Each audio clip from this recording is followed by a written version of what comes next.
Hello everybody, this is just a quick little video going over the spring swapping on Alchemist, which is my pump action blaster.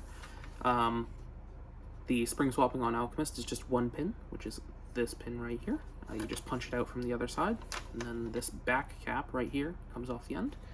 I'm going to do this down here off of camera slightly because this print is a prototype print and it's slightly too tight on the pin, so I can't push it out with just my hands. I do need to use a mallet, but in the final version of the blaster it should be easy to just poke that out.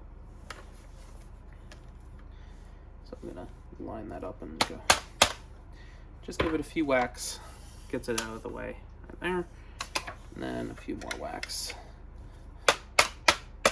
Get the rest of the way out. There we go. As you can see, there's your pin. That pin will come out. That pin will come out. There we go. Pin. Like I said, tight right now. Not going to be tight later. Anyway, and then this end cap just comes off the back.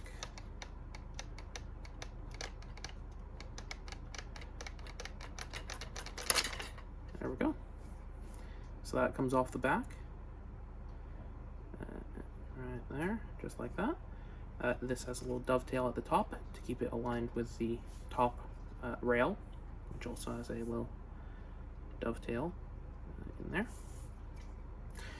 So that comes off. That is what keeps the spring in place. And then there is this little spacer here, which comes off. That is what keeps the spring from pushing against the sear, because if it was just like that, when you primed it, it would push the sear down like that. We don't want that.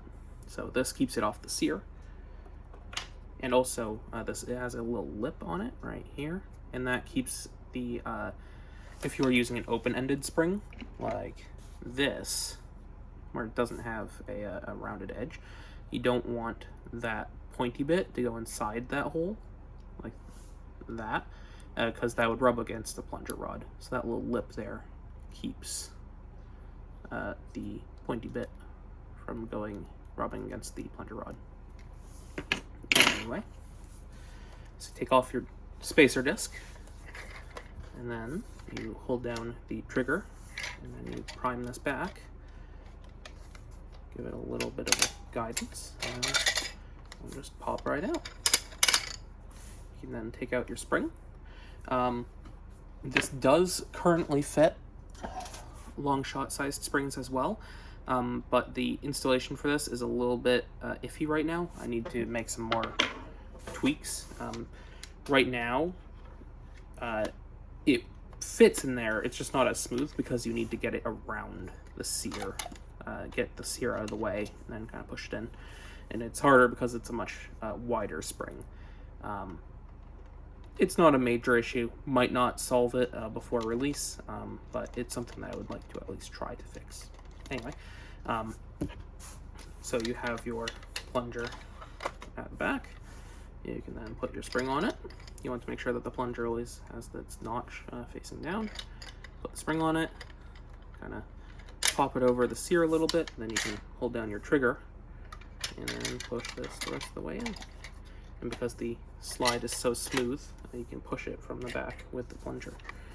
At this point, you then take your spacer again.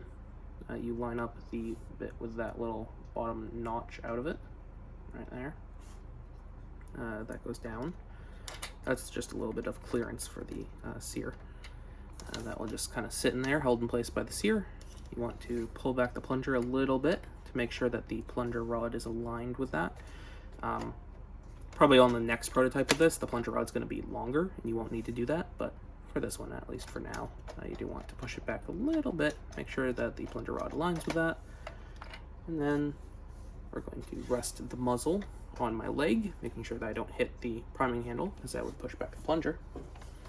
And I'm going to just line up the slots with this back into the bars, and then push this and wiggle this until it's sitting back there. And there you go. there's that. This does have the bar tensioner tensioned right now, because I didn't want to undo that for the video. But in order to put back in the pin, you would loosen the bar tensioner, then put in the pin. And then to take out the pin in the beginning of the video, loosen that, then take out the pin. This bar tensioner just keeps all of these pieces squeezed together to make sure that nothing is wobbly, because if it's wobbly back here, then all of this can start to wobble back and forth like that. And you don't want that. So that's what the bar tensioner is for. Just squeeze that back together. There you go. And then I suppose I can just put in the pin on this video. Won't take much longer. Just need to loosen that screw at the front, like so. Push everything towards the back. Use a screwdriver to line up the aluminum bars with the holes at the back. You could probably use the pin itself for this, but I find a thinner screwdriver nice. And you just line up the pin into the hole, which is, as I already mentioned, too tight on this prototype. So, one moment. There we go.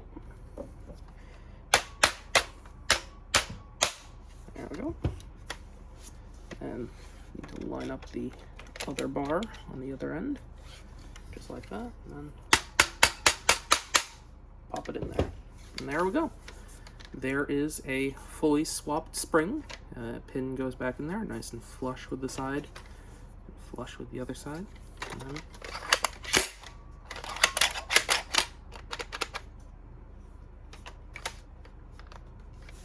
oh, haha, I forgot to retension the thing. Then you tighten this at the front, or else your sear will apparently not properly catch. Actually, I didn't know that before recording this. Guess that makes sense. Nothing's actually holding it against the plunger if this isn't tightened at the front. There we go.